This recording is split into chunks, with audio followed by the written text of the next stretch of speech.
My last job, I was working at one of the campsites. All I could say really is that going to work every day basically just felt like a Monday to me. What I like about this job is every day is different, every day is a challenge, but I look forward to coming to work. Jono takes the time out of his day to show me everything that I don't know. I do need a lot of help and a lot of guidance in the right direction, and he takes the time to help me through that.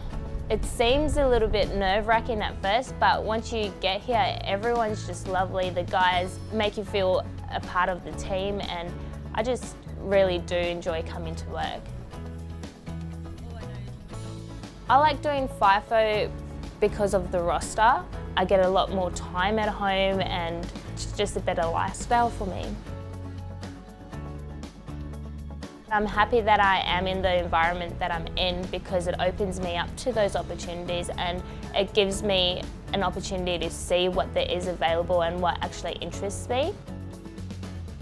There's a lot of room for me to grow over here, and I feel like the opportunities are endless, really.